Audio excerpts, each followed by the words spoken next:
ассалому алайкум тамошобинони муҳтарам. нашри муфассали барномаи иттилоотии ахборро мустақиман аз телевизиони Тоҷикистон манзуратон мегардонем. 9 май президенти ҷумҳурии Тоҷикистон пешвои миллат муҳтарам Эмомалӣ Раҳмон дар шаҳри Москваи Федератсияи Русия дар чорабиниҳои тантанавӣ бахшида ба ҷашни 80-солагии ғалаба дар ҷанги бузурги ватанӣ иштирок намуданд.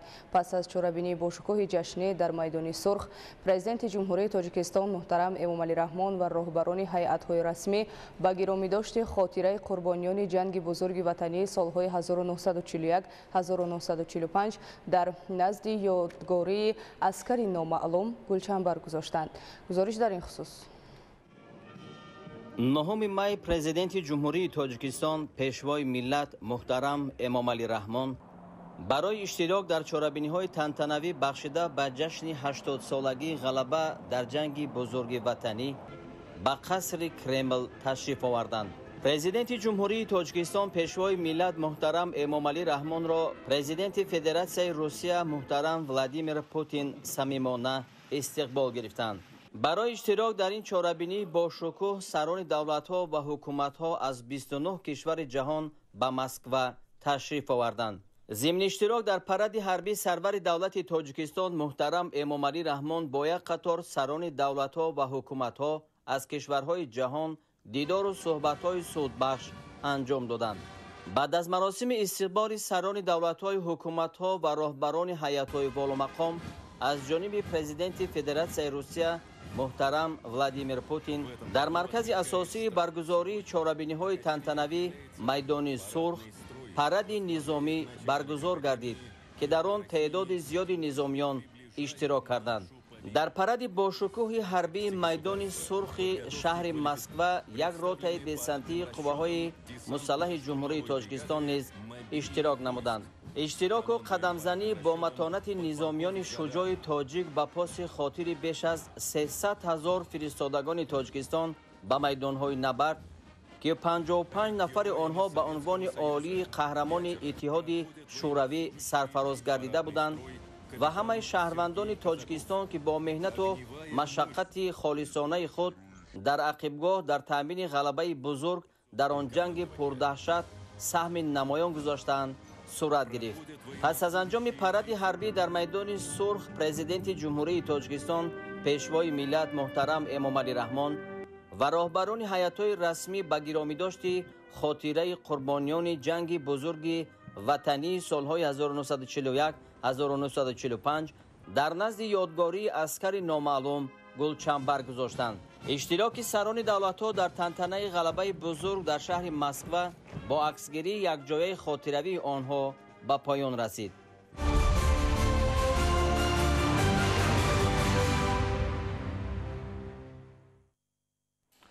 ҷумҳурии Тоҷикистон дар заминаи ташаббусу иқдомҳои пешвои миллат муҳтарам Эмомалӣ Раҳмон вобаста ба ҳалли масъалаҳои обу иқлим дар низоми муносибатҳои байналмилалӣ мақоми хосаро соҳиб шудааст. ташаббусҳои президенти ҷумҳурии Тоҷикистон муҳтарам Эмомалӣ Раҳмон ки хусусияти умумибашарӣ доранд, аз ҷониби ҷомеаи ҷаҳонӣ ҳамовозӣ пайдо намуда дар болоравии нуфузи Тоҷикистон дар арсаи байналмилалӣ мусоидат намудааст. иқдомоти пешвои тоҷикони ҷаҳон муҳтарам Эмомалӣ Раҳмон бо аҳамиятнокӣ ва мубрамияти худ пайваста дар сархати расонаҳои хориҷӣ қарор мегиранд. шарҳи бештари матлаб дар таҳияи Ҷаҳонгир Сафарализода. дар маҷаллаи бонуфузи Diplomatic Insight Publishers ҷумҳурии Исломии Покистон мақолаи таҳти унвони президенти Тоҷикистон дар дипломатияи ҷаҳонӣ об пешсаф аст ба нашр расид. дар мақола омадааст ки президенти ҷумҳурии Тоҷикистон муҳтарам Эмомалӣ Раҳмон ба илми муносибатҳои байналмилалӣ мафҳуми нав дипломатияи обро ворид намуданд ки дар он тамоми ташаббусу андешаҳои минбаъда оид ба истифодаи захираҳои об дар ҷаҳон гирд оварда шуданд.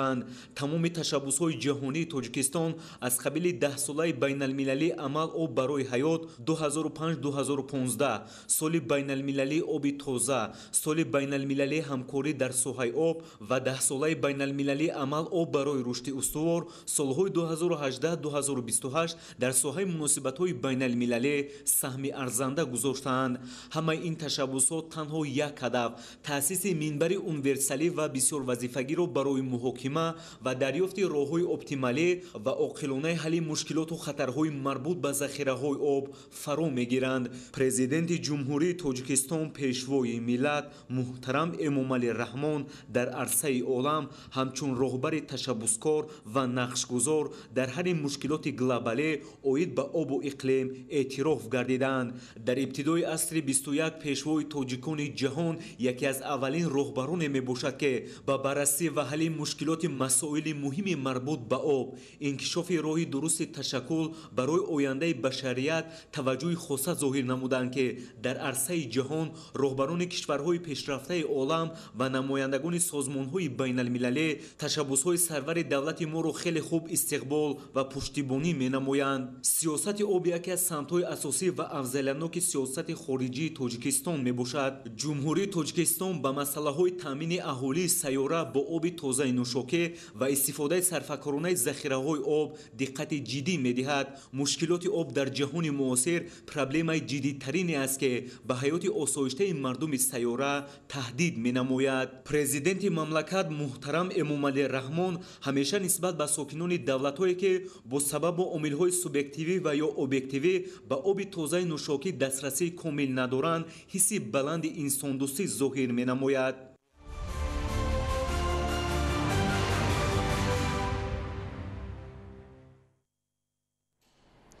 ба муносибати ҷашни 35-солагии истиқлоли давлатии ҷумҳурии Тоҷикистон дар ноҳияи Ҷайҳун бунёду аз навсозӣ зиёда аз 500 иншоот ба нақша гирифта шудааст ки марҳила ба марҳила мавриди истифода қарор дода мешаванд. дар раванди тадбирҳои ободонӣ саҳми сокинону соҳибкорони маҳаллӣ назаррас арзёбӣ мегардад. гузориши Исмоили Соҳибназариён ва Мусои Нурмуҳаммад. раванди босуботи корҳои ободониву созандагӣ дар ноҳияи Ҷайҳун вусъати тоза дошта, марҳила ба марҳила бунёду мавриди баҳрабардорӣ қарор гирифтани бинову иншооти гуногуни маъмурӣ, иҷтимоӣ ва истеҳсоливу хизматрасонӣ дар беҳтар гардидани сатҳу сифати некуаҳволии сокинон заминаи мусоид фароҳам оварда истодааст.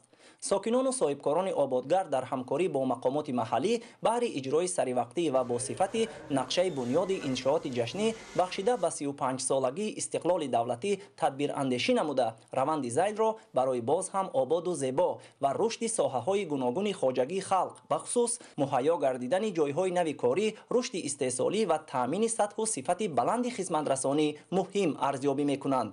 маркази ноҳияи Ҷайҳун шаҳраки дӯстӣ таи солҳои охир бо қомат афрохтани биноҳои хуштарҳу замонавии таъиноти хизматрасониашон гуногун, аз ҷумла дар соҳаҳои маорифу тандурустӣ, савдову хизматрасонӣ, хонаҳои истиқоматӣ ва чароғону сафолатпӯш гардонидани кӯчаву роҳравҳо барои таъмини шароити хуби кору рӯзгори сокинон имконоти мусоид фароҳам оварда шудааст. дар ноҳияи Ҷайҳун дар соҳаи тандурустӣ, дар соҳаи маориф, дар дигар соҳаҳо бошад, корҳои ободониву бунёдкорӣ бо маром идома дорад. айни ҳол бошад, мо дар назди бинои кумитаи иҷроии ҳизби халқии демократии Тоҷикистон қарор дорем ки сохтмонаш дар арафаи анҷомёбӣ қарор дорад. мо сокинони ноҳияи Ҷайҳун тасмим гирифтем ки ҷашни 35-солагии истиқлолияти давлатии ҷумҳурии Тоҷикистонро бо дастовардҳои назаррас истиқбол гирем. тавре мушоҳида гардид, вобаста ба рушди деҳот ва таҳкими инфрасохтори сайёҳӣ дар ноҳияи Ҷайҳун таваҷҷӯҳи бештар зоҳир карда шуда. дар ин замина иншооти гуногуни хизматрасонӣ асосан дар шафати роҳҳо ва маркази ҷамоати шаҳраку деҳот бунёд гардида истодааст.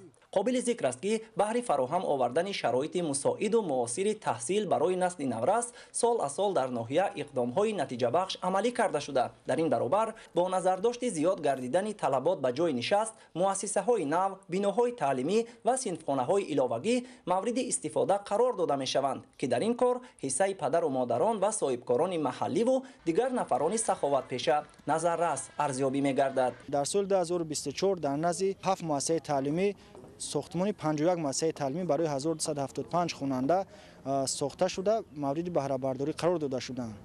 инчунин дар 74 симхонаи дигар корҳои сохтмонӣ бо маром идома дошта то анҷоми соли 2025 як қатор бино иншоотҳои назди муассисаҳои таълимӣ ва муассисаҳои таълимии нав мавриди баҳрабардорӣ қарор дода мешаванд. дар баробари дигар иншооти соҳа ба пуррагӣ аз навсозӣ ва муҷаҳҳазгардонии қасри фарҳанги деҳаи пахтакори ҷамоати деҳоти 5 боиси хушҳолии кормандон гардидааст. иқдоми мазкур бо дастгирии ҳукумати ҷумҳурии Тоҷикистон дар заминаи татбиқи лоиҳаи дастгирии ҷомеа کسه هزار عملی گردیده برای رشد ساحه در دهات نگرانیده شده است. ساکنان زحمتقرین و آبادگر ناحیه جیهون با جانبداری از سیاست بنیادکارانه حکومت جمهوری تاجیکستان و عزم قوی وطنداری نیت دارند که من بعد نیز در همه سمت و ساحه‌ها صافدلانه مهنت کرده توسط باز هم بلند برداشتن نشاندهنده‌های استحصالی و وسعت اقدام‌های سازندگی و بنیادکاری سهم ارزنده خود را در آبادانی یک گوشه میهن گذارند.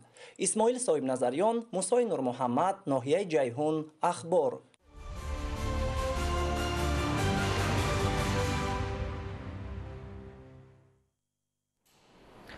تطبیق نقشه‌های سازندگی با نظام و اسلوب کاربری معاصر در ناحیه لخش با سهم ساکنان سخاوتپیشه مؤسسه تحصیلات میانه عمومی رقم 11 ناحیه با دستگاه و تجهیزات ضروری و عیانیت‌های خانیش تامین کرده شد. این تدبیر از حساب مبلغی برای ادای سفر حج جمع‌آوری شده عملی گردید. گزارش در این خصوص.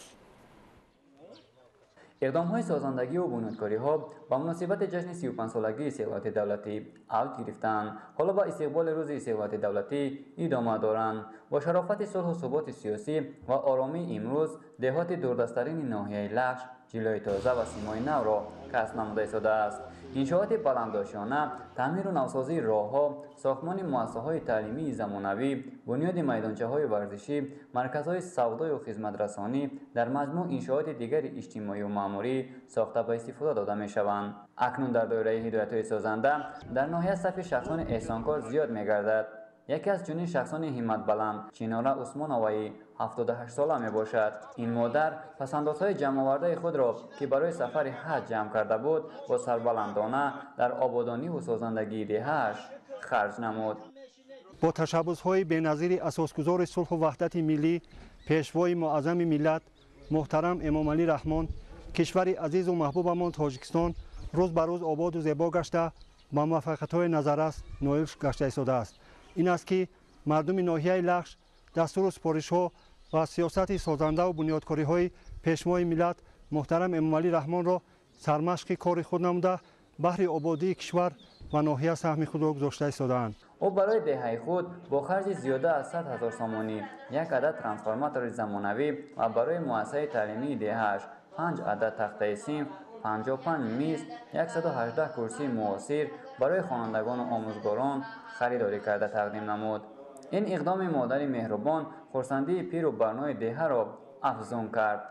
در برابر این دیگر ساکنان ناحیه مبلغ‌هایی را که برای سفر حج جمع کرده بودند عزم گرفتند که در آبادانی و پیشرفت دیار خود سهمگذاری نمایند. راه‌های محلی و مرکز ناحیه را ساکنان تصمیم گرفتند که اسفالت‌پوش و چراغان نمایند. با دستگیری مقامات اجرایی حکومت دولتی ناحیه و سهم فعالان و صاحبکاران و ساکنان کارهای آبادانی و سازندگی در سطح بلند ادامه داشته عزم دارند جشن 35 سالگی استقلالیت دولتی را با دستاوردهای بلند استقبال گیرند. بختیار مهرالدین بهرالدین اسماعیل‌الدین، لخش، اخبار.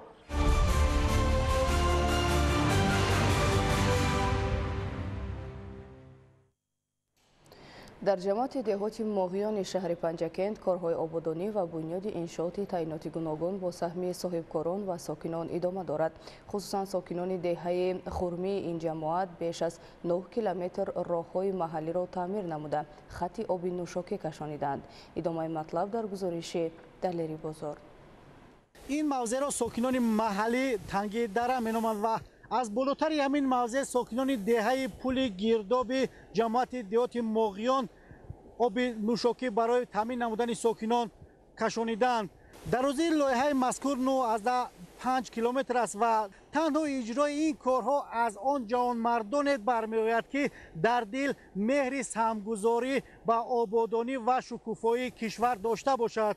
تامین اهالی با آب نوشاکی و پلیزی از هدفهای مهم حکومت کشور به حساب می رود. در این ردیف ساکنان تمام دههای جماعت دهات ماغیان شهر پنجکند نیز جهت رسیدن به هدفهای گذاشته شده سهم گذاشته ایستادند. خصوصا ساکنان دهه پل گرداب این جماعت سال گذشته از مسافه زیاده از 9 کیلومتر با قبور قطرش 125 میلیمتر آب نوشاکی و پلیزی کشانیدند. بعد آوردن آب مذکور اکنون با شمول زمین‌های نزدیک حولگی ساکنان 50 هکتار زمین آبی گردیده است که سال جاری از آن میتوانند حاصل دلخواه از تمام محصولات کشاورزی به دست آورند. از این اقدام الهام گرفته با مساعدت مقامات اجرایی محلی حکومت دولتی شهر پنجکن و سهمگذاری ساکنان، اهالی دهه خرمی جماعت دیوت ماغیان شهر پنجکن نیز با مسافه 9 کیلومتر خط آب پولیزی و نوشاکی کشانیده ایستادند. همه روزه ساکنان زیاد به حشری کشیدن این خط آب برآمده کوشش دارند تا هر چه زودتر کارها را به انجام رسانیده مشکلات کم آبی را برطرف نمایند. اطلاع داده شد که این خط آب توسط لوله های قطرشان از 250 تا 300 میلیمتر از موضع دره راغش تا دهه خرمی که مسافهش از 9 کیلومتر بیشتر است از طریق موضع های ناهموار کوهی،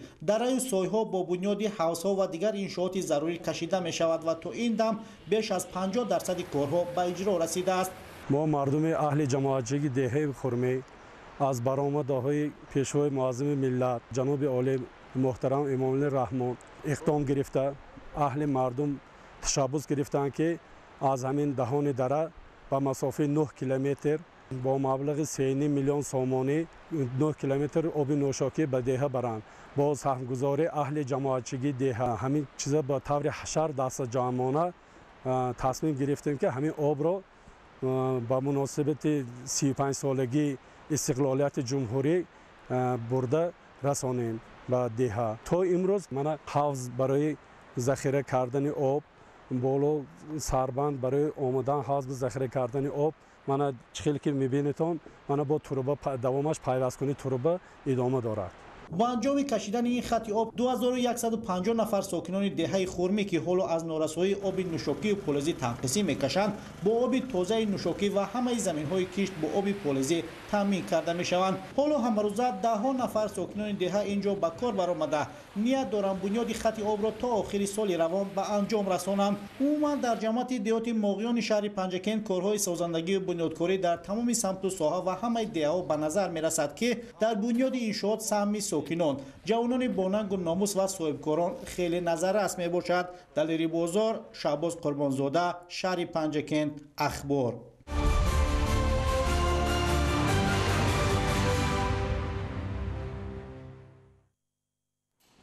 با مناسبت جشن 35 سالگی استقلال دولت جمهوری تاجیکستان در ناحیه شهرستان بنیاد 192 انشاءات جشنی به نقشه گرفته شده. تا امروز نزدیک 120 انشاءات بنیاد، تعمیر و ترمیم و ازنه‌سازی گردیده است. گزارش از روند سازندگی ها در این ناحیه.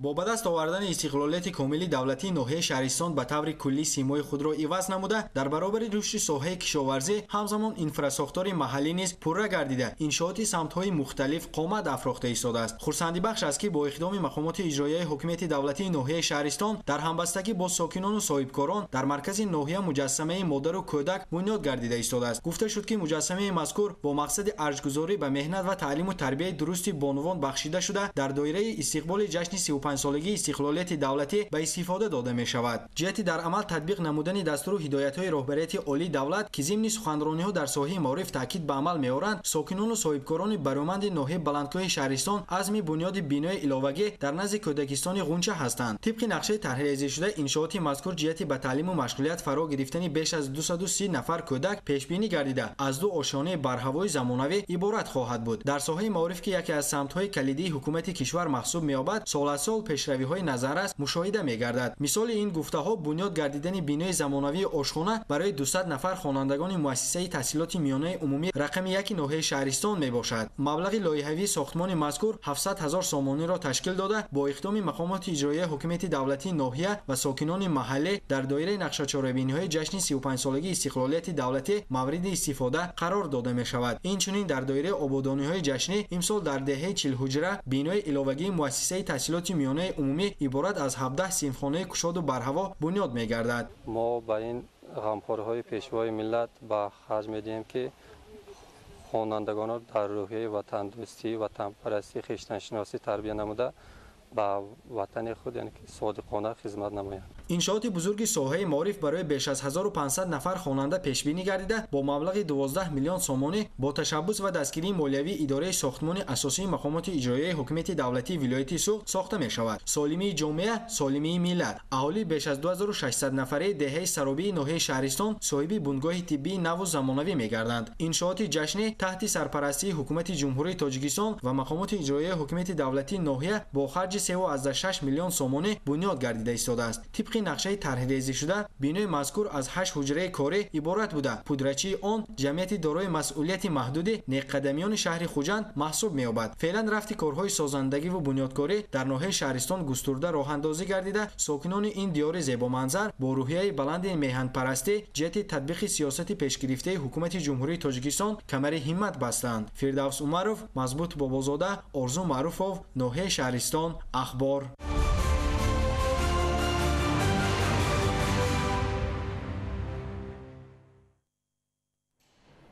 خدمت با وطن، قرض فرزندی و مکتب شجاعت و مردانگی. اجرای این رسالت بزرگ برای هر جوان آگاه و بیداردل مهم بوده. در روند پرپیچ و تاب جهانی شوی محور وطن دوستی را تشکیل می دهد. با درک همین مهمیت خاص امروز جوانان تاجیک به صف قوه‌های مسلح جمهوری تاجیکستان شامل شده خدمت وطن مادر را سربلندانه ادا می نمایند. امروز در 4 ناحیه شهر دوشنبه نواسکران دعوتی بهاری در وضعیت تنتنوی سوگند یاد نمودند. گزارش خبرنگاران ما. امروز در باغ غلبه شهر دوشنبه مراسم سوگند یادکنی نواسکران برگزار گردید. چورابینی با صدا دادن سرود ملی آغاز گردیده در قسمت رسمی آن مسئولین مقامات اجرایی حاکمیت دولتی شهر دوشنبه، وزارت مدافع جمهوری تاجیکستان، کمیته کار با جوانان و ورزش نزد حکومت جمهوری تاجیکستان، نمایندگان مقامات حفظ حقوق و والدین نواسکران اشتراک و سخنرانی نمودند.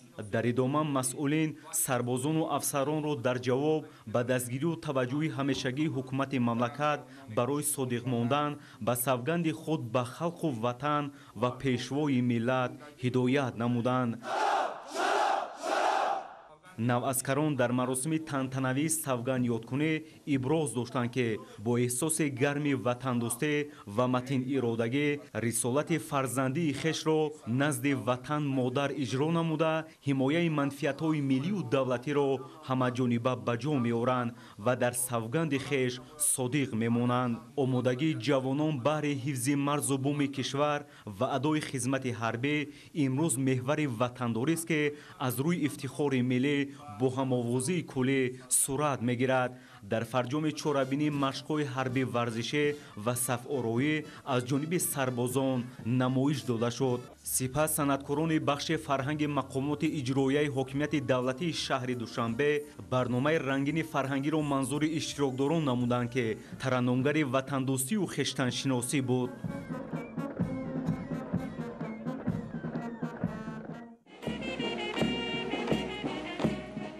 در اساس نقشه همکاری‌های مشترک وزارت مدافع مملکت با کمیته کار با جوانان و ورزش نزد حکومت جمهوری تاجیکستان و در هماهنگی با مقامات اجرایی حاکمیت دولتی شهر دوشنبه، ولایت مختار کوهستان بدخشان، ولایت‌ها، شهر و ناحیه‌های تابع جمهوری و دیگر شهر و ناحیه‌های کشور امسال مراسم سوگند یادکنی نواسکران دعوت بهاری بیرون از حدود قسم‌های حربی در موضع‌های تاریخی و باغ‌های فرهنگی و فراغتی با اشتراک وسیع جامعه شهروندی به طور خاص و بسا هم خاطرمان و صمیمی تشکیل و براه مانده شد.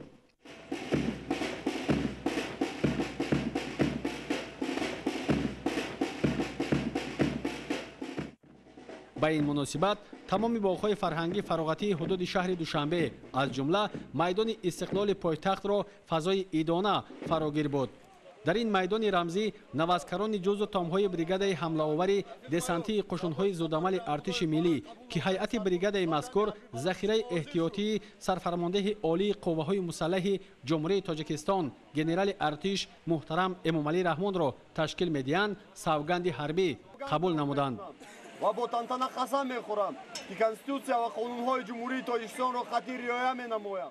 дар ин чорабинии пуршукӯҳ масъулини вазорати мудофиаи мамлакат, ҳайати фармондеҳии қушунҳои зудамал, масъулини мақомоти иҷроияи ҳокимияти давлатии шаҳри Душанбе, падару модарони навазкарон ва дигар меҳмонон иштирок доштанд. маросими савганёткунии десантчиёни меҳан дар асоси муқаррароти оинномаҳои қувваҳои мусаллаҳи мамлакат ва ба таври шоиставу хотирмон ҷараён гирифта, дар идомаи чорабинӣ ҳар як навазкар дар назди масъулини роҳбарикунандаи навъи қушуни хеш, афсарони қисми ҳарбӣ ва падару модарон савганд ёд намуданд. навазкарон қавл доданд ки сарбози содиқу бошарафи ватан боқӣ монда на танҳо давоми хизмат, балки тамоми умр баҳри таъмини суботу амнияти кишвари хеш кӯшиш менамоянд, зеро ҳифзу ҳимояи давлат ва таъмини амнияти мардум ҳамеша вазифаи шаҳрванд, хусусан ҷавонони бонангу номус ва муҳофизони он мебошад. ин ҷавонон маҳз бо дарки ҳамин рисолати фарзандӣ барои хизмат дар сафи қувваҳои мусаллаҳи кишвар савганди ҳарбӣ ёд намуданд. сипас масъулини вазорати мудофиа, ҳайати меҳмонон ва волидону наздикони сарбозон ин гурӯҳи фарзандони далеру шуҷои ватанро ба муносибати қабули савганди ҳарбияшон самимона табрику муборакбод намуда таъкид доштанд ки маҳз бо шарофати садоқату ҷасорати касбӣ ва хизматҳои шабонарӯзии хизматчиёни ҳарбӣ дар сарзамини поку ниёгонамон сулҳу субот пойдор аст ва имрӯз ҷомеаи кишвар зиндагии осуда доранд. намунаи олии ифодаи дӯстдории ватан ин хизмат дар сафи артиши миллӣ мебошад. ҷаззобтарин муҳаббат дар дунё ин ишқ бар ватан аст. дар маросими савганёткунии навазкарон масъулони сарраисоти иҷрои ҷазои ҷиноятии вазорати адлия, афсарон, волидайну наздикони сарбозон, меҳмонон ва хоҳишмандон иштирок доштанд. нахуст чун оини низомиён байрақи ҷангии қисми низомӣ вориди майдон гардида, сипас суруди миллии ҷумҳурии Тоҷикистон садо дод.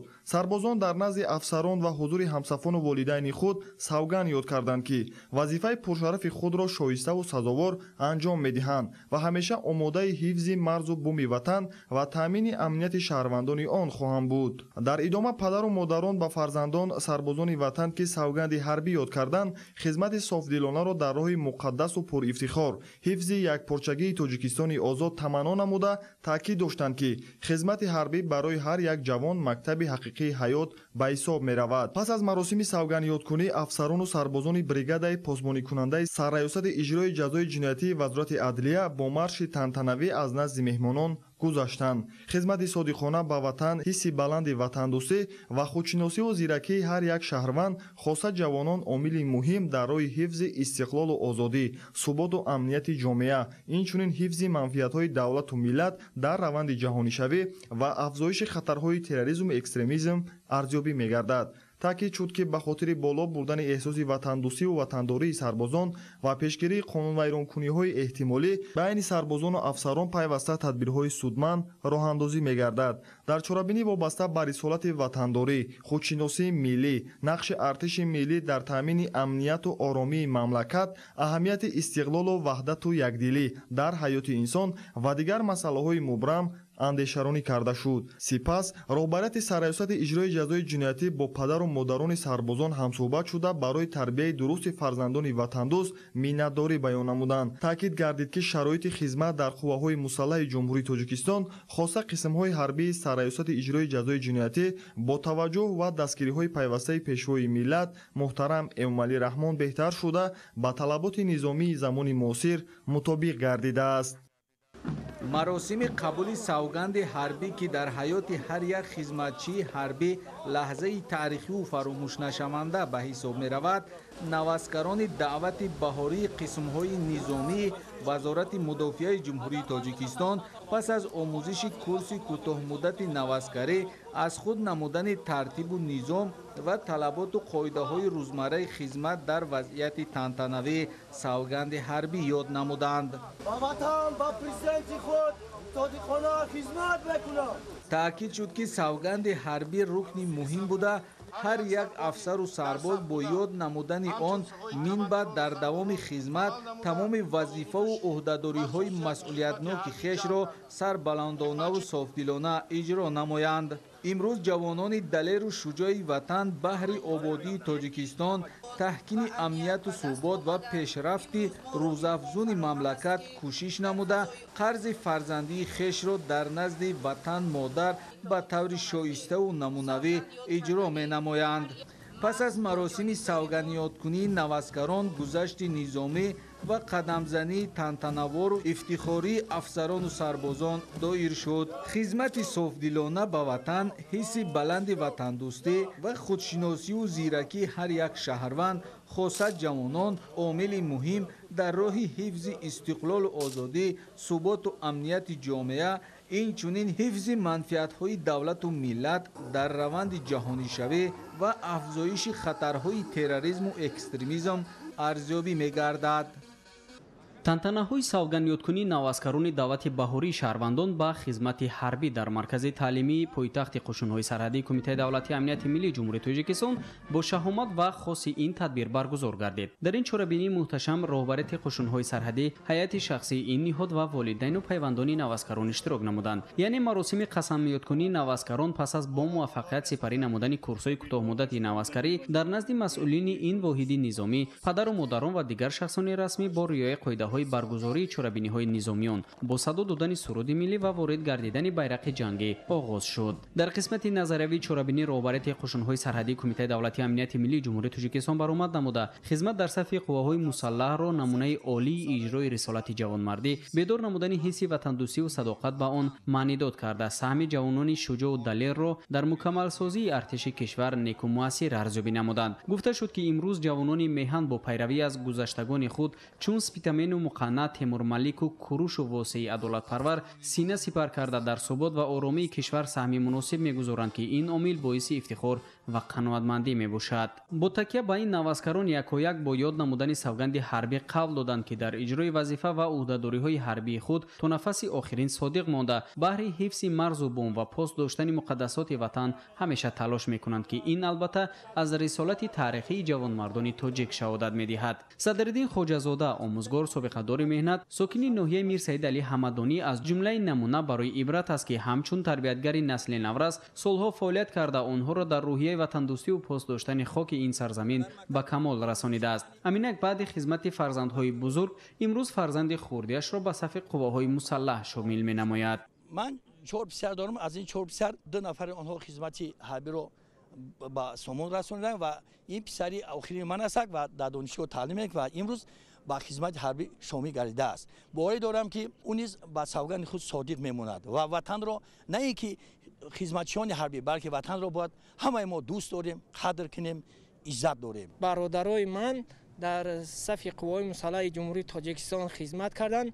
ман аз онҳо ибрат гирифтам ки ман ҳам равам ба сафи қувваҳои мусаллаҳи ҷумҳурии тоҷикистон дохил шуда хизмати ватан модарро содиқона ба сари баланд хизмат кунам. ҳамсон ба Садриддин Хоҷазода дигар волидайни навазкарон низ аз шомил шудани фарзандонашон ба сафи артиши миллӣ изҳори қаноатмандӣ карда дар ин замина бо иқтибос аз таъкидҳои сарвари давлат муҳтарам Эмомалӣ Раҳмон иброз доштанд ки хизмат ҳамчун мактаби матонату мардонагӣ барои ҳар як шаҳрванд хоса ҷавонон қарзи шаҳрвандӣ буда сарбаландона адо намудани он масъулияти баландро талаб менамояд.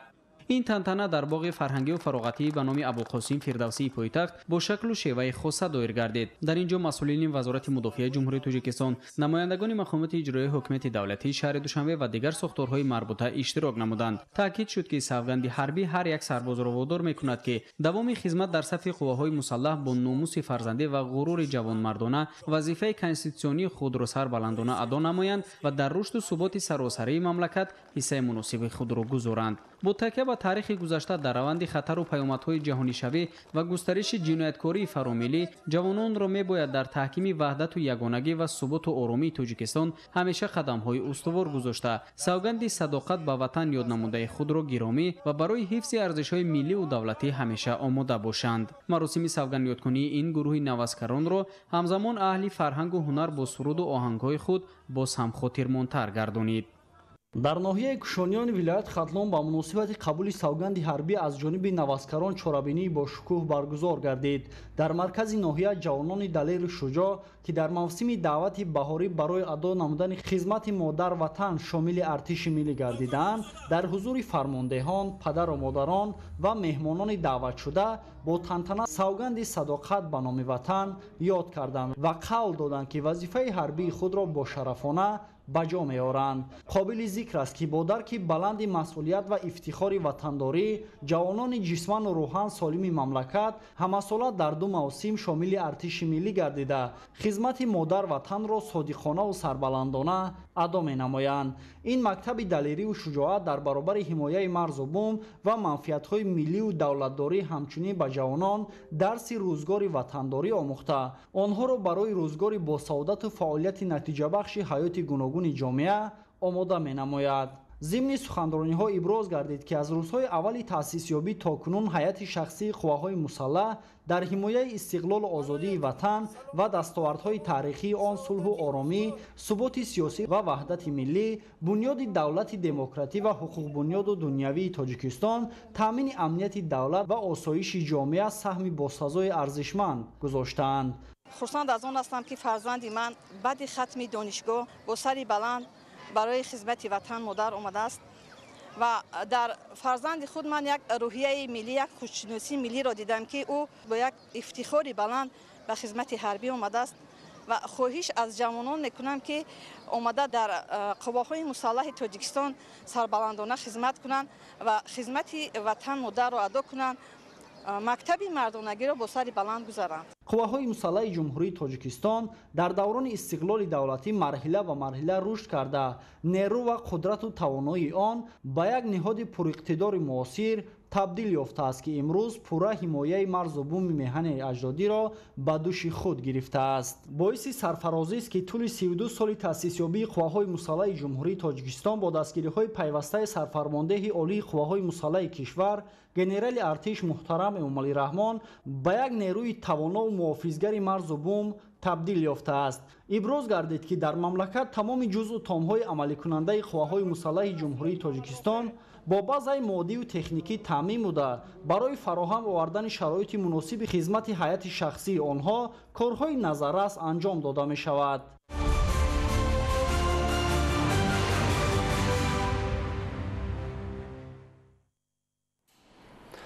сокинони ноҳияи кушониён ба мақсади ба даст овардани ҳосили фаровон ва беҳтар намудани сатҳи рӯзгори хиш заминҳои назди ҳавлигиро самараноку оқилона истифода менамоянд. имрӯзҳо кишоварзони ноҳия ба ҷамъоварии ҳосили зироату сабзавот машғул буда қисми зиёди онро дар бозорҳои истеъмолӣ ба фурӯш бароварданд. гузориши Самандар Шоев ва Искандари Саид. дар ҳамин шабу рӯз сокинони ноҳияи кушониён самараи меҳнаташонро аз заминҳои назди ҳавлигӣ ҷамъоварӣ ва пешкаши харидорон гардонида истоданд.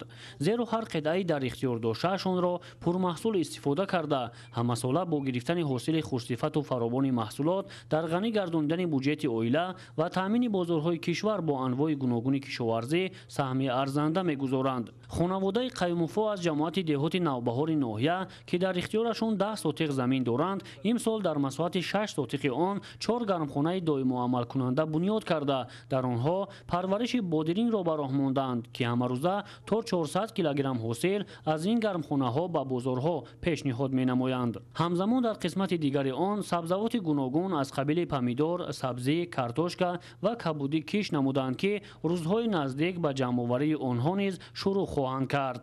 сокинони сарбаланди ҷамъияти деҳоти навбаҳор бо шукргузорӣ аз фазои орому осудаи кишвар дар доираи дастури супоришҳои асосгузори сулҳу ваҳдати миллӣ пешвои миллат президенти ҷумҳурии Тоҷикистон муҳтарам Эмомалӣ Раҳмон ҷиҳати истифодаи самараноки заминҳои назди ҳавлигӣ, заминҳои ёрирасонии шахсӣ камар ҳиммат баста ҳар як қитъаи замини назди ҳавлигии худро самараноку оқилона истифода бурда истодааст. чӣ хеле ки шумо шоҳид ҳастед, дар бештари заминҳои назди ҳавлигии сокинон шаҳрвандон гармхонаҳои доимӣ бунёд намуда ба дар он парвариши помидор, бодринг, дигар маҳсулотҳои сабзавотиро ба роҳ монданд. ҷамъоварии ҳосил аз моҳи март оғоз гардида ҳамарӯза ҷиҳати фаровонии ҳосил, ҷиҳати таъмини бозори дохил бо маҳсулоти тару тоза аз ҷумла сабзавот, бодринг, помидор заҳмат кашида истодаанд. айни ҳол ҷамъоварии бодринг идома дошта ҷамъоварии картошка дар замини назавлигӣ оғоз кардааст. таъкидҳои пайвастаи пешвои миллат муҳтарам Эмомалӣ Раҳмон ҷиҳати самараноку мақсаднок ба кор бурдани ҳар қитъа замин ва захираи маводи ғизоӣ барои 2 сол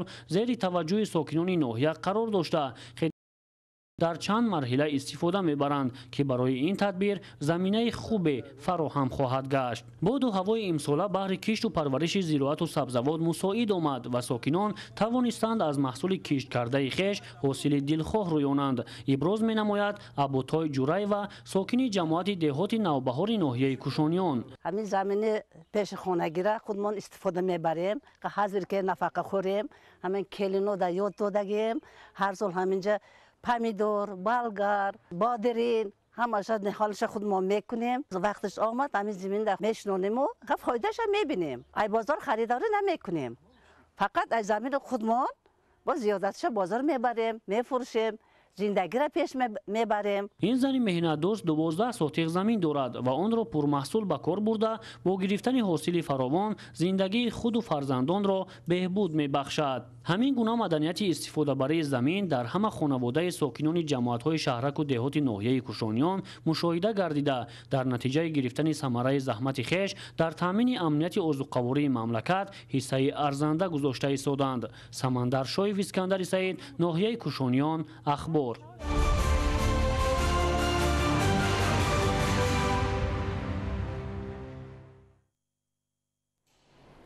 бо мақсади самараноку оқилона истифода бурдани заминҳои обӣ ва таъмини боздеҳи замину гирифтани маҳсулоти босифат ки аҳамияти стратегӣ дорад, имсол хоҷагиҳои пахтакори ҷумҳурӣ бояд майдони кишти пунбадонаро бо роҳи муосир ба зиёда аз 48 000 гектар расонанд. шарҳи бештар дар таҳияи Гулчеҳраи Саттор. имрӯз вақти он расидааст ки хоҷагиҳои тухмипарвар таваҷҷӯҳи асосиро ба сифати маҳсулот равона созанд ва тухмие истеҳсол намоянд ки дар натиҷаи кишт аз масоҳати хурд нишондодҳои баландтаре ба даст оранд. имсол хоҷагии тухмипарварии дубеда дар майдони 20 гектар замин бо усули муосир кишти пунбадонаро зери плёнка гузаронидааст ки 70% заминҳои дар ихтиёрдоштаашро дар бар мегирад. кишоварзони бо таҷриба бовар доранд ки аз ин усули парвариш ҳосили дилхоҳ ба даст оварда ҳосилнокиро аз 1 гектар ба зиёда аз 50 сентнер расонида дар истеҳсоли ашёи пурқимати ватанӣ ки аз коркарду содироташ ба иқтисоди миллӣ манфиат мерасад саҳм мегузоранд. дар 4 қатор зери плёнка кишт намудани пунбадона таҷрибаи муосир аст, зеро хоҷагидорон метавонанд дар 1 гектар замин то 300 000 ниҳолро ҷой диҳанд ки агар як ниҳолаш 4 кӯрак бандад аллакай ба манфиати хоҷагидор аст. хоҷагидори бо таҷриба бовар дорад ки ин тарзи парвариш барои саҳмдоронаш сабукиҳои зиёд меорад ва ба номусоидии ҳаво низ тобовар асту имсол кафолати аз самари меҳнат фоидаи соф ба даст овардан имконпазир мегардад. бо сабаби тағйирёбии иқлим дар сайёра хосатан дар ҷумҳурии Тоҷикистон ба соҳаи кишоварзӣ зарарҳои калони худро расонда истодааст. ба ин хотир мо кишоварзон бояд соҳаи кишоварзиро ба иқлим мутобиқ намоем ва яке аз роҳҳои мутобиқ кардани соҳаи кишоварзӣ ин кишти пахта зери плёнка мебошад. байни қаторҳои мо 75 сантиметрро ташкил медиҳад ва барои ҳар 1 гектар атрофи 300 000 ниҳол кишт гузаронида шудааст ва имрӯз саросар сабзида баромадани ниҳолаконро дар майдони пахтазор аллакай мо таъмин кардем ва дар оянда чорабиниҳое ки барои парвариши пахта пешбинӣ шудаанд дар усули зери кишти плёнка албатта онро ба роҳ мемонем то ин ки ҳосили хубу фаровон дар ҷанбаст ба даст биёварем. омили фаровонҳосилӣ на танҳо ба тухмии босифат балки ба нигоҳубини дурусту ғизои саривақтӣ ва сифати хоку дигар омилҳои барои ҳаёти растанӣ зарур вобастагии зиёд дорад.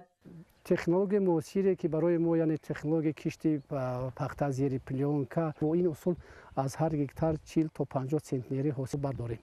дигар хоҷагиҳои деҳқонию ҷамоавӣ низ бояд дар қисми зиёди заминҳои дар ихтиёр доштаашон зироатҳои асосиро кишт намуда боздеҳи заминро таъмин намоянд.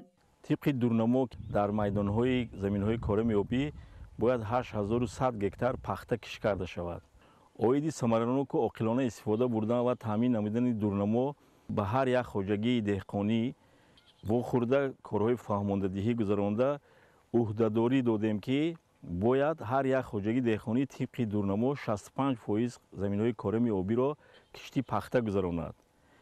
саҳмдорони ин хоҷагӣ дар 30% заминҳо дигар зироат аз ҷумлаи картошка, пиёз, полезӣ ва ғалладона кишт намуданд. хушаҳои пурбори гандум аз интихоби тухмии босифат ва таҷрибаи бои киштварзии хоҷагидоронаш дарак медиҳад. дар ин хоҷагӣ ҳатто байни боғҳои интенсивӣ низ зери плёнка пахта кишт намуданд.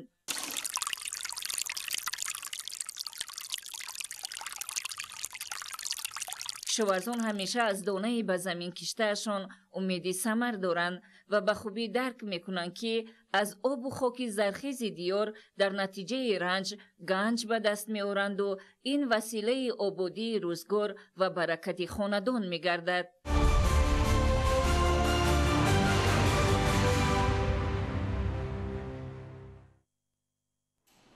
вобаста ба пешгирии ғайримақсадноку ғайриқонунии истифодаи нерӯи барқ, пас кардани талафоти нерӯи барқ ва ҷамъоварии пурраи маблағи барқи истифода гардида, қонунгузории соҳаи энергетика такмил дода шуд. дар ин хусус Дилшод Ҳакимзода гузориш медиҳад. дар стратегияи миллии рушди ҷумҳурии Тоҷикистон барои давраи то соли 2030 таъмини амнияти энергетикӣ ва истифодаи самробахши нерӯи барқ яке аз ҳадафҳои стратегияи рушд муайян карда шудааст. ҷиҳати расидан ба он ҳукумати мамлакат тамоми тадбирҳоро андешида марҳила ба марҳила қонунгузории соҳаро такмил медиҳад. аз он ҷумла 15 апрели соли равон президенти мамлакат муҳтарам Эмомалӣ Раҳмон ба қонунҳое ки маҷлиси намояндагон ва маҷлиси миллии маҷлиси олии ҷумҳурии Тоҷикистон қабул ва ҷонибдорӣ намуданд имзо гузоштанд. тағйирловаҳои ворид гардида асосан ба танзими идораи дурусти истифодаи нерӯи барқ марбут буда ғайриқонунӣ истифодабарии онро пешгирӣ менамояд. барои пурзур намудани низоми идоракунии энергетикӣ ва татбиқи муқаррароти қонунгузорӣ агентии назорати давлатии энергетикӣ назди президенти ҷумҳурии Тоҷикистон таъсис дода шудааст ки аллакай иҷрои ӯҳдадориҳои худро шурӯъ кардааст.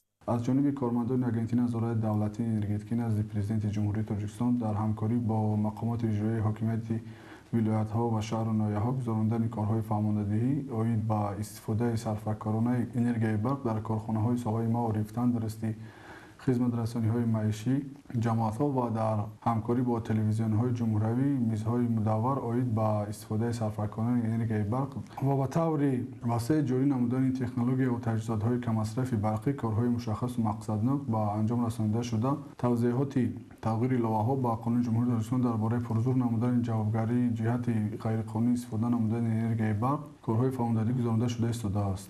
истеъмолкунандагон ва тамоми сокинонро зарур аст ки барои кам кардани талафоти нерӯи барқ истифодаи сарфакоронаи он аз ҷумла тавассути истифодаи васеъи технологияи камасраф кӯшиш намоянд.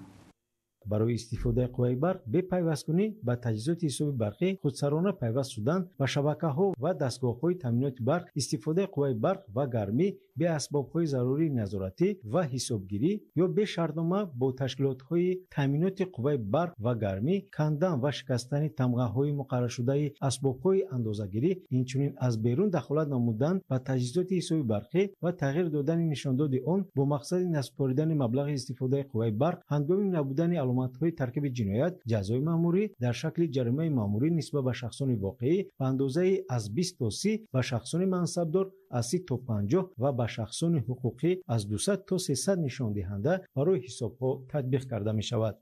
аз ҷониби раёсати агентии назорати давлатии энергетикии шаҳри Душанбе баъд аз қабули қонунгузории нав аз ҷониби мутахассисон чандин маврид қоидавайронкуниҳо ба маблағи зиёда аз 4 миллион сомонӣ ва чандин маврид нисбати қоидавайронкунандагон бо маблағи 39 000 сомонӣ протоколҳои вайронкунии маъмурӣ тартиб дода шуд. ҳамзамон дар баробари тартиб додани санадҳои қоидавайронкунӣ ва тартиб додани протоколҳои вайронкунии маъмурӣ ба шаҳрвандон нозикиҳои истифодаи нерӯи барқ фаҳмонда дода мешавад.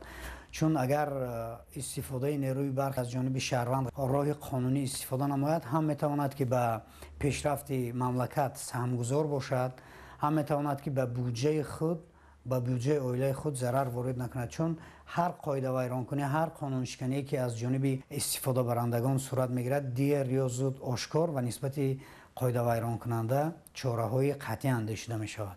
طبق قانون جمهوری تاجیکستان درباره وارد نمودن ایلوه‌ها به کودکس جنایتی جمهوری تاجیکستان برای دخالت کردن به تجهیزات حساب برقی با مقصد نصب بریدن مبلغ استفاده قوه برق یا بپیوست شدن به تجهیزات حساب برقی استفاده بردن قوه برق جوابگری جنایتی مقرر شده است. برای صادر نمودن این جنایت به مبلغ کلان یا مخصوصا کلان با استفاده از وظیفه خدمتی از جانب گروه شخصان، گروه متشکل یا تشکیلات جنایتی جزای محروم ساختن از آزادی به مهلت از 3 تا 10 سال پیش بینی شده است.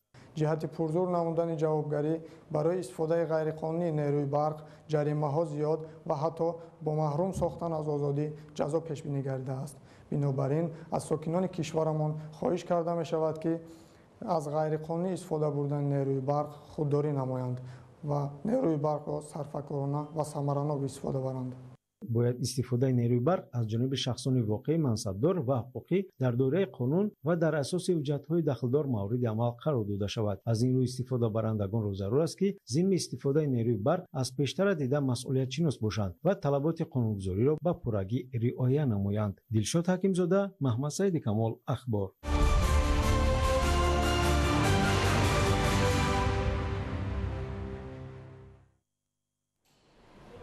چند لحظه پیش پرزیدنت جمهوری تاجیکستان پیشوای ملت محترم امومعلی رحمون بعد اشتراک در چورابینی‌های تантанавӣ бахшида ба 80-мин солгарди рӯзи ғалаба аз шаҳри Москваи Федератсияи Русия ба ватан баргаштанд.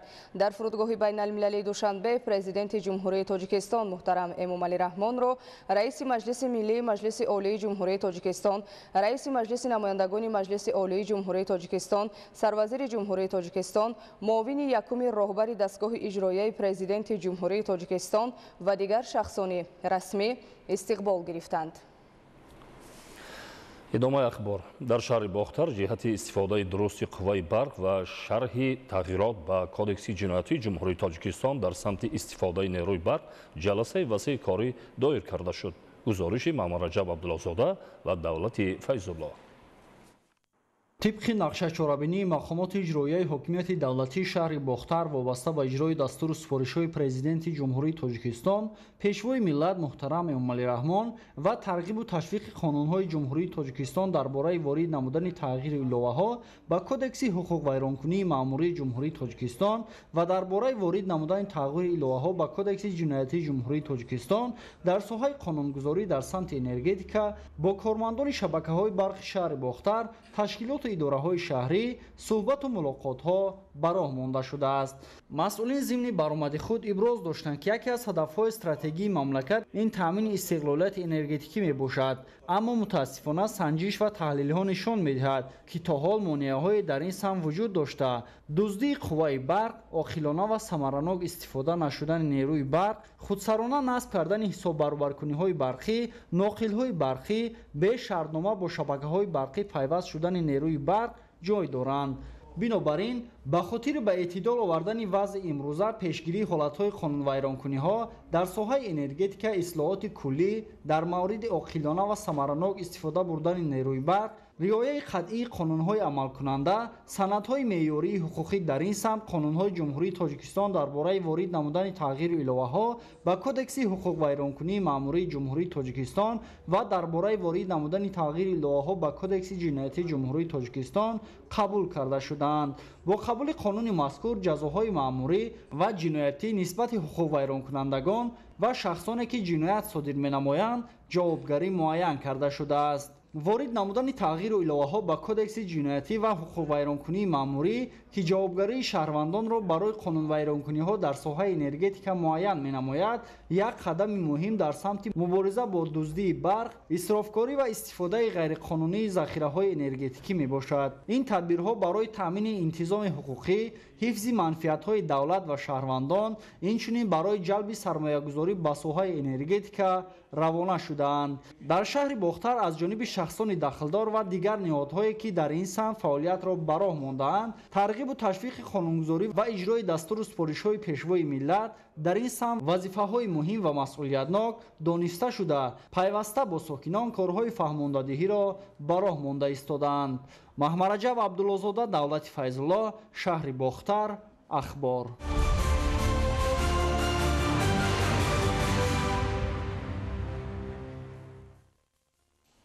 дар ноҳияи Темурмалики вилояти Хатлон ҷиҳати мақсадноку сарфакорона истифода бурдани нерӯи барқ ва пешгирӣ аз истифодаи ғайриқонунии он ҷаласаи корӣ баргузор гардид. Гузориши Олим Носирзода.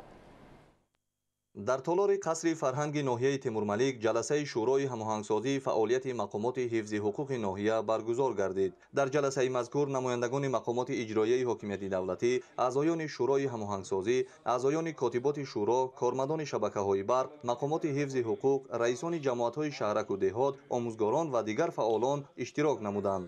дар ҷаласаи шӯро ҳолати риоя ва иҷрои қонунгузорӣ оид ба истифодаи самаранок ва сарфакоронаи қувваи барқ, пардохти маблағҳои ҳаққи истифодаи он, ошкору пешгирии ҳолатҳои истифодаи ғайриқонунӣ, инчунин талафоти беасоси қувваи барқ дар ҳудуди ноҳия, ҳолати риоя ва иҷрои қонунҳои ҷумҳурии Тоҷикистон дар бораи озодии виҷдон ва иттиҳодияҳои динӣ ва дар бораи таълиму тарбияи кӯдак дар самти пешгирии таълимоти ғайриқонунии динӣ дар давраи солҳои 2023-2024 ва 3 моҳи аввали соли 2025 мавриди баррасӣ қарор дода шуд. ҳамзамон аз ҷониби намояндагони ниҳодҳои гуногун оид ба масъалаҳои мавриди назар маърузаҳо пешниҳод гардид. таъкид шуд ки тибқи натиҷаи таҳлилҳо ва ҳисоботҳои пешниҳодшуда мутаассифона қарздории муштариён аз ҳисоби маблағи истифодаи қувваи барқ афзоиш ёфтааст ва дар баъзе ҳолатҳо аз ҷониби муштариён қоидаҳои пайваст ва истифодаи нерӯи барқ сарфи назар карда мешавад.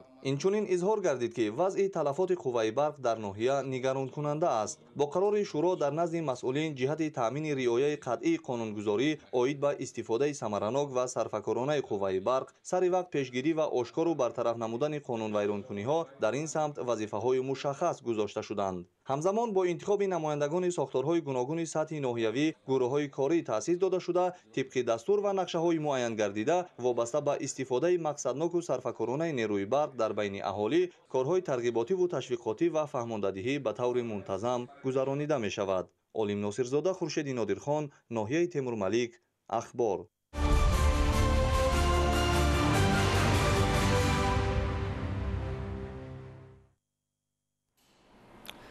бо мақсади тақвияти маърифати истифодаи қувваи барқ, пешгирӣ аз талафоти он ва ҷиҳати роҳ надодан ба қонунвайронкуниҳо дар ин самт дар шаҳри Истаравшан ҳамоиш доир гардид. идомаи матлаб дар гузориши Фирдавс Умаров.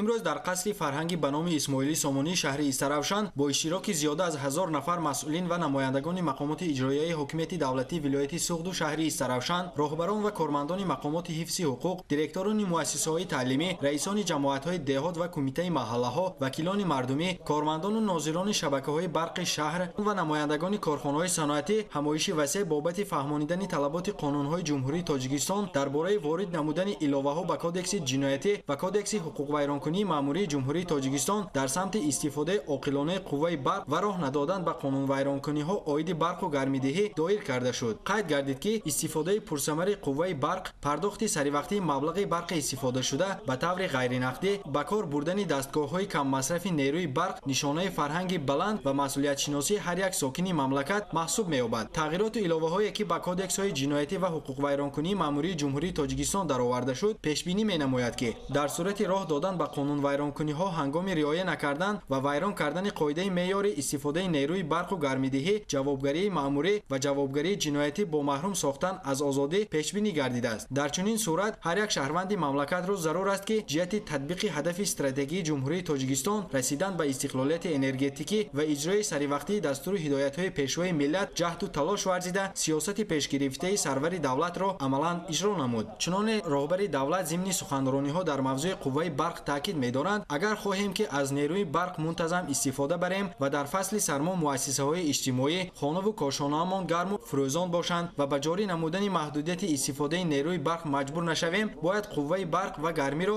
сарфакоронаву мақсаднок истифода бурда ба исрофкорӣ роҳ надиҳем. бо ин мазмун дар доираи баргузории ҳамоиши манфиатбахш зикр гардид ки бояд ҳар як сокини бо фарҳанги кишвар баҳри татбиқ намудани қонуну қоидаҳои дар боло зикр гардида амал намуда нисбат ба истифодаи пурсамари нерӯи барқ бетаваҷҷӯҳу бемасъулият нагарданд ва қоидаҳои бехатарӣ ҳангоми пайвасткунӣ ва сарфаҷоёна истифода бурдани онро сармашқи кори ҳаррӯзаи хеш қарор дода аз масрафи зиёдатии қувваи барқ истифода бурдани дастгоҳу таҷҳизоти худсохту сермасраф ҷилавгирӣ карда шавад.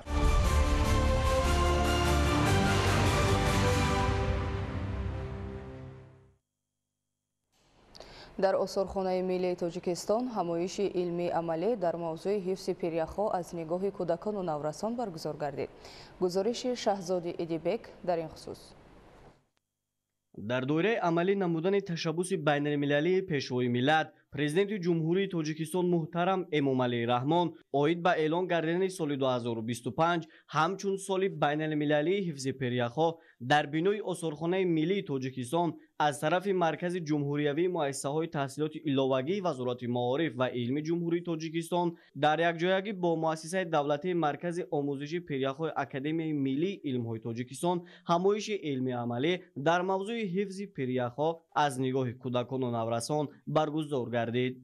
در دوره همین همایش با ابتکار بواسطه مرکز جمهوریوی مؤسسه‌های تحصیلات علاوگی وزارت معارف و علم جمهوری تاجیکستان آزمون جمهوریوی رسمی بهترین در موضوع پیریخ‌ها منبع آب شیرین میان خوانندگان مؤسسه‌های تحصیلات میانه عمومی جمهوری راه اندازی گردیده دور نهایی آن برگزار کرده شد. هدف کنفرانس بین المللی بلند برداشتن سطح آگاهی جامعه جهانی از اهمیت پیریخ‌ها و پیشگیری آبشوی با صورت آن، پیشبرد تلاش‌های گلوبالی برای رفع آبشوی و تأثیر گسترده آن توسط همکاری و عملیات مشترک، نوآوری‌های علمی و هماهنگی عمل‌های سیاسی میباشد. آزمون مذکور از روی 3 سال برگزار گردیده در عموم 18 نفر سازوار جای‌های یکم، دوم، سوم و افتخاری گردیدند که در قسمت جنبسته همایش از طرف تشکیل کنندگان چهاربینی با افتخارنامه و تحفه‌ها قدردانی کرده شدند.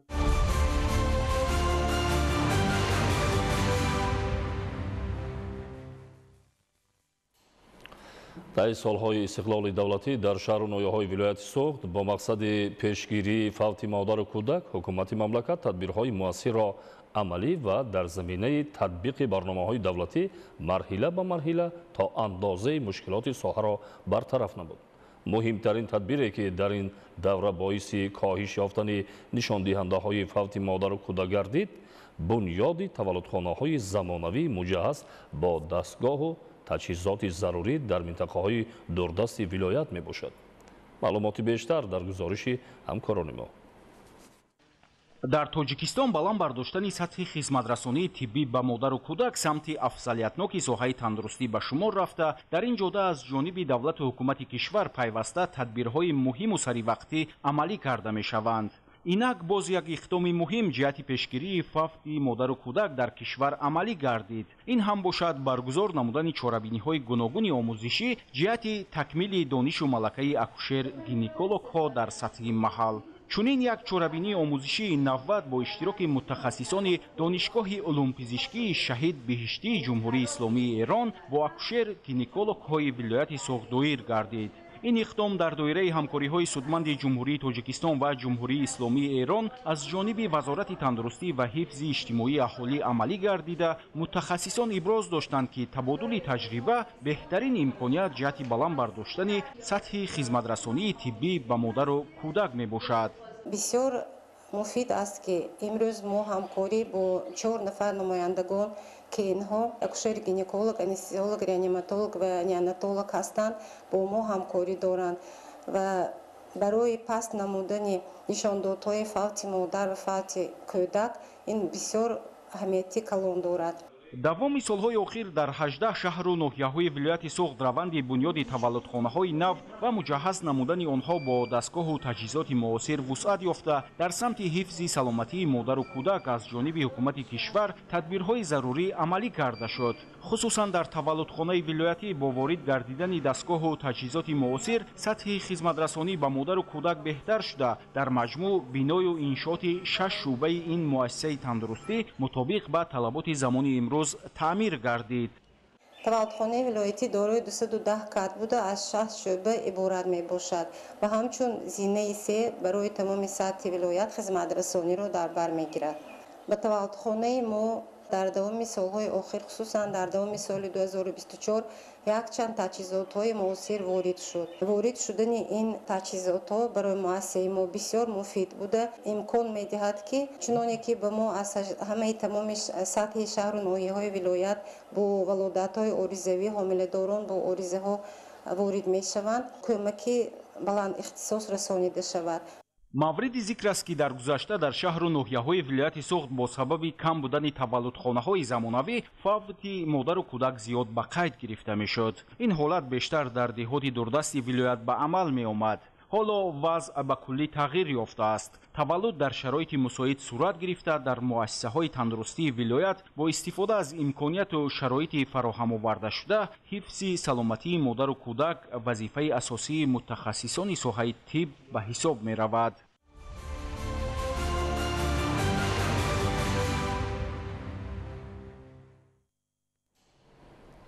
доноӣ тавоноист. таҳти ҳамин унвон олимпиадаи фанҳои тахассусӣ байни донишҷӯёни муассисаҳои таҳсилоти миёнаи касбии тиббии ҷумҳурӣ аз рӯи ихтисосҳои кори ҳамширагӣ, дандонсозӣ, фарматсевтӣ ва табобатӣ баргузор гардид. гузориш дар ин хусус. олимпиадаи фанҳои тахассусӣ байни донишҷӯёни муассисаҳои таҳсилоти миёнаи касбии тиббии ҷумҳурӣ таҳти шиори доноӣ тавоноист бо ибтикори вазорати тандурустӣ ва ҳифзи иҷтимоии аҳолии ҷумҳурии тоҷикистон соли ҷорӣ дар муассисаи давлатии таълимии коллеҷи тиббии ҷумҳуриявӣ аз рӯи ихтисосҳои кори ҳамширагӣ, дандонсозӣ, фармасевтӣ ва табобатӣ баргузор гардид. олимпиадаи мазкур бо мақсади баланд бардоштани сатҳи донишҳои тахассусӣ, инкишофи малакаҳои амалӣ ва таҳкими рақобати солим байни донишҷӯён соли ҳафтум аст ки роҳандозӣ мегардад. пас аз ба қайдгирии иштирокчиён марҳилаи баргузории олимпиада муайян гардида дар гурӯҳҳои алоҳида ҷараён гирифт. дар тадбири имсола зиёда 230 нафар донишҷӯ аз 31 муассисаҳои таҳсилоти миёнаи касбии тиббӣ фаъолона иштирок намуда донишу маҳорати назариявӣ ва амалии худро санҷиданд. ташкил ва гузарондани олимпиадаҳои тахассусӣ дар сатҳи ҷумҳурӣ барои баланд бардоштани сифати таҳсилот дар муассисаҳои таҳсилоти миёнаи касбии тиббӣ ва омодасозии мутахассисони соҳибтахассус дар соҳаи тандурустӣ дар доираи амалишавии ҳадафҳои 20-солаи омӯзиш ва рушди фанҳои табиатшиносӣ, дақиқ ва риёзӣ дар соҳаи илму маориф солҳои 2020-2040 дар муассисаҳои таълимӣ аҳамияти муҳим дорад. бо назардошти ин олимпиадаи фанҳои тахассусӣ байни донишҷӯёни муассисаҳои таҳсилоти миёнаи касбии тиббии ҷумҳурӣ дар ду марҳила назариявӣ ва амалӣ гузаронида шуда ғолибон бо ифтихорнома ва медалу дипломҳо қадрдонӣ шуданд.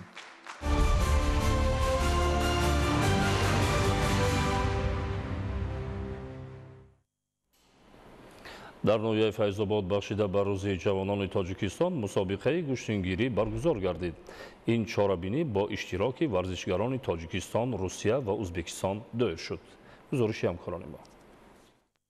бахшида ба рӯзи ҷавонони тоҷикистон дар ҷамоати деҳоти ҷавонии ноҳияи файзобод мусобиқаи бошукӯҳ оид ба намуди гӯштини миллӣ гӯштингирӣ бо иштироки наврасону ҷавонон зери шиори аз деҳ ба деҳ хело ҳам хотирмон таҷлил гардида ба ҷашни воқеии варзиши намудҳои миллӣ табдил ёфт.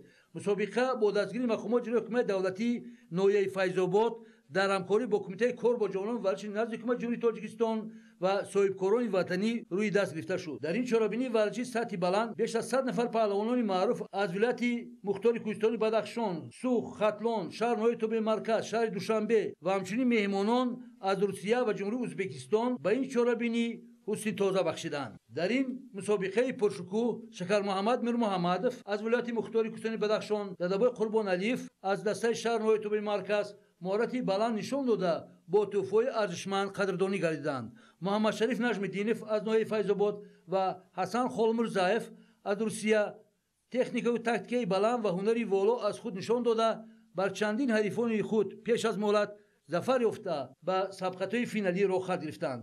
Муҳаммадшариф Нажмиддинов аз ноҳияи Файзобод ва чемпион ва ғолиби бисёр мусобиқаҳои сатҳи ҷаҳонӣ Ҳасан Холмурзаев аз Русия дар сабқати ниҳоӣ ғолибият ба даст оварда ба гирифтани 2 автомашини сабуғрав шарафёб гардиданд. ба ғолибон ва паҳлавонони маъруф дар маросими тантанавӣ тӯҳфаҳои арзишманди молию пулӣ тақдим гардид. бо мақсади амалӣ намудани дастуру супоришҳои асосгузори сулҳу ваҳдати миллӣ, пешвои миллат Президенти ҷумҳурии Тоҷикистон муҳтарам Эмомалӣ Раҳмон дар самти густариши намудҳои миллӣ дар давоми 3 соли охир ҷадвали гузарондани чорабиниҳои варзишӣ дар байни аҳолии ҷумҳурӣ аз рӯи равиши деҳ ба деҳ ва маҳалла ба маҳалла аз тарафи кумитаи кор бо ҷавонони варзиши назди ҳукумати ҷумҳурии Тоҷикистон амалӣ карда шуд. агар соли 2020 аз рӯи гӯштини миллӣ 485 мусобиқаи варзишӣ баргузор шуда бошад, соли 2023 шумораи онҳо ба 2159 мусобиқа ва дар соли 2024 шумораи чорабиниҳои варзишӣ қариб ба 4000 расонда шуд. дар давоми соҳибистиқлолии тоҷикистон бо роҳбарӣ ва дастгириҳои доимии сарвари давлат муҳтарам эмомалираҳмон намудҳои бозиҳои миллии варзишӣ бахусус гӯштини миллӣ эҳьё гардида пайваста рушд менамояд.